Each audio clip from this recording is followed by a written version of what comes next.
책을 보면 단순히 반도체뿐만 아니라 테크 산업 분석을 어떻게 접근해야 되는지 이런 것들을 이제 다 아실 수가 있고요. 실제로 ITC 이용수가 어떤 분석을 통해서 기업을 매수의 관점으로 들어가는지 이런 것들에 대해서도 여러분들이 좀 많이 알게 되실 것 같아요.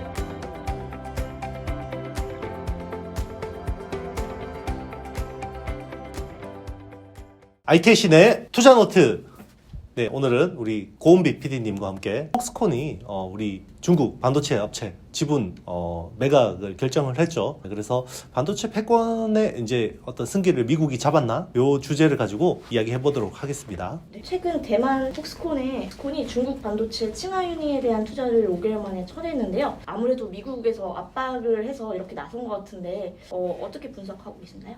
네, 뭐 최근에 미국의 어떤 반도체 제재가 굉장히 타이트해지고 있죠. 네, 일단 타이트해지고 있는데 트럼프 때까지만 해도 그냥 심플했죠. 네, 10나노 이하만 막자라고 해서 EUV 장비, 그죠? 미국 기업이 아닌 네덜란드 ASML을 딱 잡아가지고 중국에 수출하지 마 그렇게 했죠. 트럼프는 또 자국 기업은 손해 보는 거 싫어하니까요.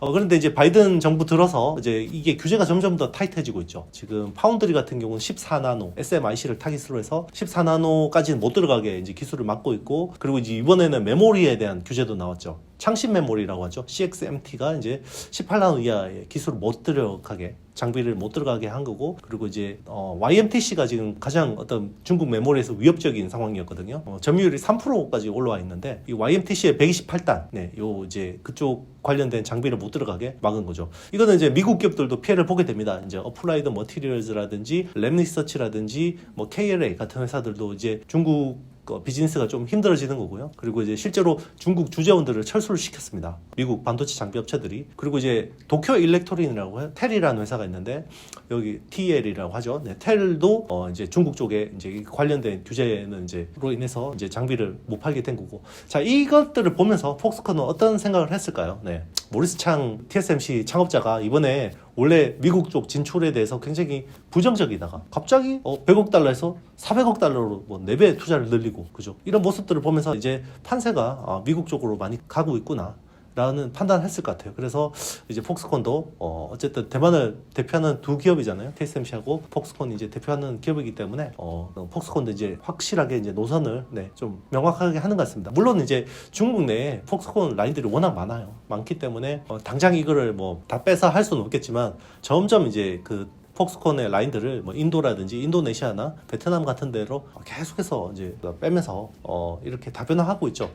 그럼에도 불구하고 애플 어떤 생산량이 지금 90% 가까이가 중국에 있는 상황이기 때문에 우리나라도 마찬가지고 대만도 마찬가지고 이제 탈중국을 할 수 있는 시간을 번 거죠. 네, 미국 기업들 덕분에. 네, 그런 상황입니다. 애플도 보니까 내년 5월부터 맥북 일부를 베트남에서 생산한다고 하는데요. 아이패드도 인도로 생산 이전을 검토한다고 합니다. 이처럼 좀 탈중국 태세는 좀 더 강화될까요? 네. 우리가 이제 좀 흔히 착각하는 게, 그러면 중국에서 생산 라인 다 뺀다 이런 건 아니에요. 왜냐면 중국에도 팔아야 되거든요. 중국에도 팔아야 되기 때문에 라인을 100% 다 뺄 수는 없어요. 그런데 지금처럼 중국의 90%, 95% 생산을 의존하는 것은 문제가 있다라는 거고요. 그거에 어떤 대안으로 이제 인도나 인도네시아, 베트남이 굉장히 대안으로 되는 거고요.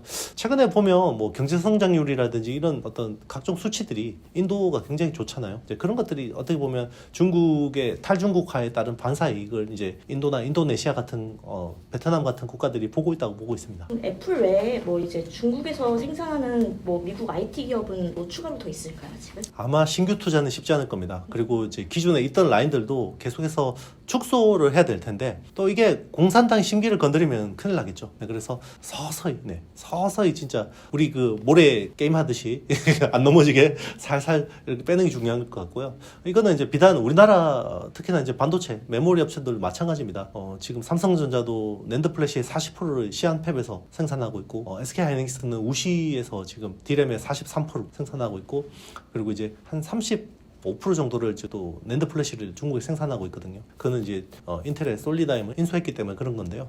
일단 1년 유예는 받았는데 이런 것들이 정말 이제 앞으로 우리가 이제 진짜 이런 것들을 직면하게 될 거예요. 이런 어려움들을. 그때는 이제 또 이거는 예측의 영역은 아니죠. 네, 일단 대응의 영역인데요. 잘 풀었으면 좋겠습니다. 이렇게 미국이 좀 규제 나서면서 중국 반도체 장비 수입도 올해 한 40% 줄었더라고요. 근데 아무래도 중국은 가만히 있지 않을 것 같은데 혹시 어떻게 대응할 거라고 예상하시나요? 더 많은 돈을 풀기로 했죠. 네, 그래서 1조 위안 정도를 풀기로 했고 우리나라 돈으로 한 185조 정도 이제 풀기로 했는데요. 일단은 뭐 못 사는 장비는 어쩔 수 없고 살 수 있는 장비는 최대한 살 것 같아요. 네, 그런 부분에서 좀 수혜를 볼 수 있는 국내 기업도 있습니다. 뭐 대표적으로 넥스틴 같은 회사 검사 장비, 그리고 파크 시스템즈 검사 장비 이런 업체들 수혜를 보고 있고, 그리고 이제 뭐 주성 엔지니어링 같은 회사들은 ALD 쪽, 그리고 이제 세정 장비하는 제우스, 그리고 이제 후공정 쪽은 뭐 한미반도체, 이오테크닉스 같은 업체들이 이제 당장은 수혜를 보는데요. 그렇다고 해서 중국에서 주문량이 막 늘어난다고 해서 이걸 캐파 투자하기는 굉장히 애매한 거죠. 네. 당장 중국에서 주문이 많으니까 이게 계속해서 주문이 좋을 거야 라고 해서 지금 캐펙스 투자를 검토하는 회사들은 그렇게 많지 않은 것 같아요. 이게 일단은 일시적일 수도 있다. 네. 그런 생각을 하는 것 같고요. 그리고 실제로 우리나라 장비 사가서 지금 뜯어보는 중국 연구기관들 되게 많습니다.